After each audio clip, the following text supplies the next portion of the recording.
Welcome to a special edition of the Glenn Beck program. I like to call it our Egghead Hour. We have gathered some of the best historians we could find to help America understand the progressive movement and how this presidential administration, at least this is my theory, is using Woodrow Wilson and FDR as a playbook, as a blueprint. I know, you could hardly control your excitement, but you don't want to miss a second of this if you want to understand what's really happening in America. Come on, let's go.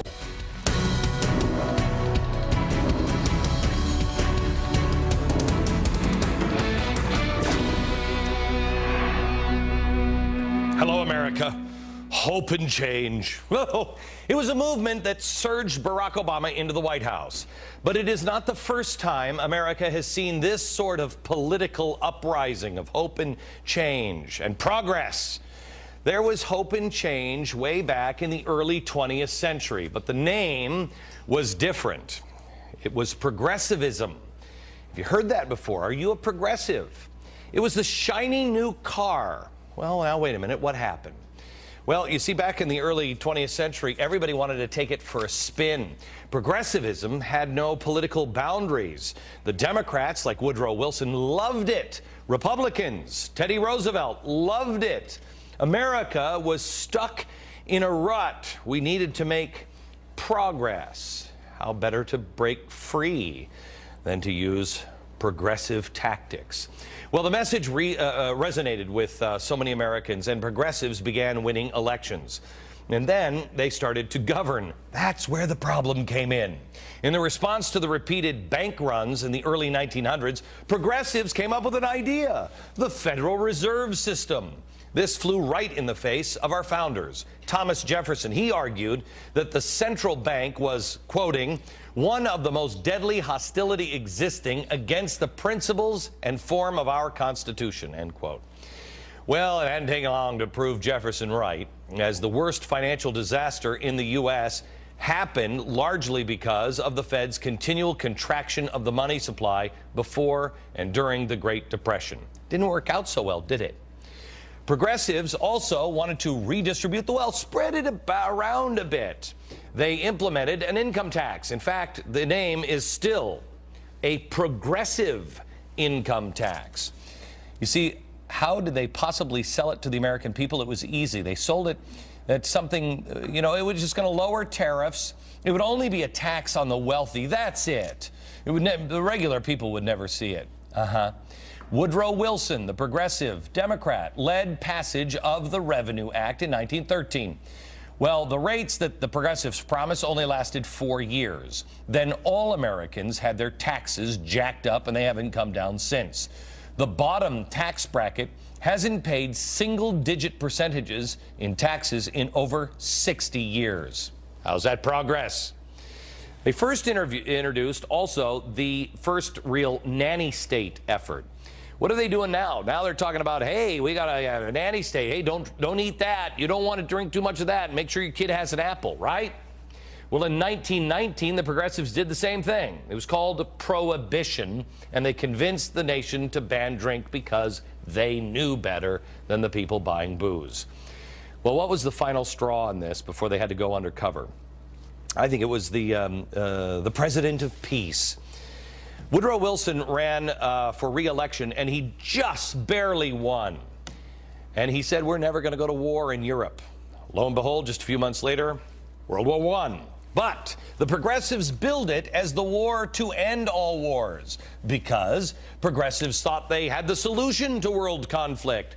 And they brought us the League of Nations, another failure. It led to the United Nations. Well, back by 1920, Americans really had enough, and the progressives knew it, and so they had to go underground. But they never left us. They never changed tactics. They thought, well, just evolve America. They are patient. They have a plan. And while this country has been asleep, we have been co-opted. There are now more than 80 members of the Progressive Caucus. Of the 20 standing committees in the House, 11, over half, are chaired by members of the Progressive Caucus. You want to know why things don't make sense in Washington? This is it. Oh, and of course, there's the Democratic president. Really? If you think he's a Democrat, think again. To my progressive friends, I would remind you that for decades, the driving idea behind reform has been to end insurance company abuses and make coverage available for those without it. The public option is only a means to that end. And we should remain open to other ideas that accomplish our ultimate goal. And to my Republican friends, I say that rather than making wild claims about a government takeover of health care, we should work together to address any legitimate concerns you may have. Did you see that? Just in case you're still not convinced. You will carry on the best progressive, forward-looking values of this proud Commonwealth. Change has always come from places like Wisconsin, the state where the progressive movement was born. Okay. Where better to affirm our ideals than here in Wisconsin, where a century ago the progressive movement was born. All right, so there he is, talking about progressive. And did you notice what was missing when he was talking to the Congress? My progressive friends and my Republican friends. Where are the Democrats? For 100 years, progressives have been using both parties as a host, and they have been feeding on this republic. Tonight, we examine the game plan. Who started it? What does it mean? What is a progressive? What is the difference between progressives, Republicans, Democrats? Is there any coexisting with the progressives if you believe in the original intent of the founders? And what's coming next? What is the best way to fight them? We go now to our panel of eggheads. R.J. Prestrito in Dallas. He is the author of Woodrow Wilson and the Roots of Modern Liberalism and American Progressivism. Burton Folsom Jr., he's the author of New Deal, Raw Deal, and Larry Schweikart. He is the author of A Patriot's History of the United States. All right. Where do I even begin? Who wants to give me, RJ, let me start with you because your book really opened my eyes, on Woodrow Wilson. So let me go to you. Give me a definition of what a progressive really is.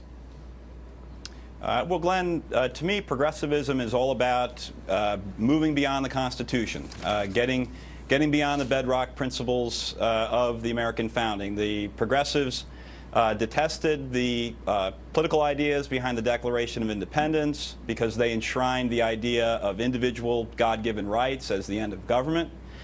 They detested the Constitution because the Constitution put limits on the national government which were designed to uphold those rights. And as you said in your introduction, the progressive dream was one of unlimited national government. Redistribution of wealth was part of that plan. And the progressives knew that the political principles of our founders stood in their way. So progressivism, in a nutshell, is to progress or to move beyond the Constitution. You guys both agree with that here? It is. I think it's even more in that there's an assumption about human nature that's built into progressivism. Okay, let's get into that in a second because I know where you're going, and I can't wait to open that can of worms. But let me go here. Most people, when you say the kinds of things, when I started learning about progressivism, right, really learning about it, I thought, well, now wait a minute, this is Marxism, but they separate and help me out. If I would define the difference in their heads, it's the difference of revolution of Marxism and evolution of progressivism. Agree? I think Marxism has an inherent mechanistic quality. This is going to happen regardless of who's in there making it happen. The progressives believe that individuals have a role in making this happen, and they're going to bring it about. So Woodrow Wilson is going to bring about this change. Okay. Glenn, Go ahead. I like to think of the progressives as conservative socialists. The same aims, the same understanding of the role of the state, no boundary that individual rights can place between the state and the individual, but the change they want it to take place, as you said, more gradually, more organically. So okay, conservative socialists is not a bad way to think of it. All right, and this is because I want to make sure, because most Americans don't really have a handle on what the progressive movement is.